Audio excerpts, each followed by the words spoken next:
Hello बच्चों, let's start this question. So this question says, find the average velocity when a particle completes the circle of radius 1 meter in 10 seconds. First option is 2 meter per second, B is 3.1 meter per second, C is 6.28 meter per second and D is 0. तो चलिए बच्चों, अब हम इस question को start करते हैं। तो देखिए बच्चों, इस क्वेश्चन का की कॉन्सेप्ट हम लिख सकते हैं। हमें यहाँ पर क्या करना है, फाइंड द एवरेज वेलोसिटी। हमें यहाँ पर एवरेज वेलोसिटी फाइंड आउट करनी है किसी पार्टिकल्स की, ठीक है। तो देखिए हम इसका की कॉन्सेप्ट क्या लिख सकते हैं, average velocity. Average velocity is the key concept of this problem. अब देखिए हम एवरेज वेलोसिटी को डिफाइन करते हैं, ठीक है। एवरेज वेलोसिटी आपका होता क्या है, देखिए एवरेज वेलोसिटी होता है आपका डिस्प्लेसमेंट डिवाइड बाय टाइम, ठीक है। एवरेज वेलोसिटी को हम ऐसे डिनोट करते हैं, एवरेज वेलोसिटी ये आपका होता है क्या, displacement divide by time taken, ठीक है। ये आपका किसी इंटरवल में डिवाइड होता है, किसी इंटरवल पर डिफाइन होता है, इसलिए हमको इसको एवरेज बोल देते हैं, ठीक है। तो देखिए डिस्प्लेसमेंट डिवाइड बाय टाइम आपका एवरेज वेलोसिटी होता है। डिस्प्लेसमेंट क्या होता है, आपका फाइनल पोजीशन जिसको हम एक्स एफ से डिनोट कर रहा हूँ, माइनस इनिशियल पोजीशन जिसको मैं एक्स नहीं, यहाँ पर हम आर एफ डिनोट करते हैं, ठीक है।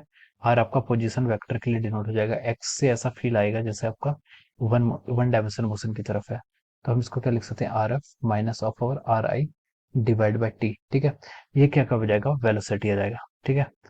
अब देखिए उसने बोला कि find the average velocity when a particle completes the circle of radius 1 metre in 10 second.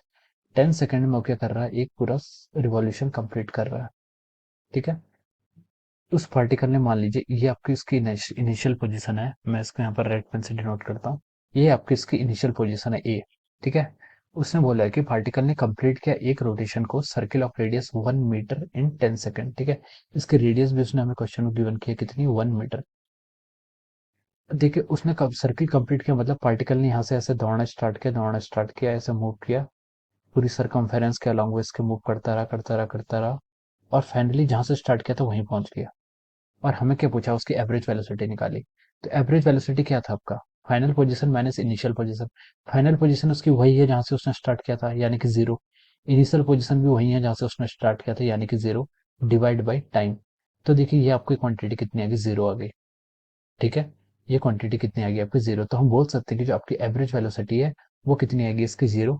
तो डी ऑप्शन इज ट्रू। तो हम लिख सकते हैं कि डी ऑप्शन क्या हो जाएगा, इसका ट्रू हो जाएगा। क्योंकि यहाँ पर जो उसका नेट डिस्प्लेसमेंट है, डिस्प्लेसमेंट क्या होता है, final position minus initial position. और जहां पर उसकी इनिशियल थी और फाइनल पोजीशन थी, दोनों ही कोइंसाइड करते हैं, तो इसलिए उसका डिस्प्लेसमेंट कितना हो जाएगा, 0 हो जाएगा। So option D will be the right answer. Okay, so I hope you all understood this concept. All the best and thank you so much.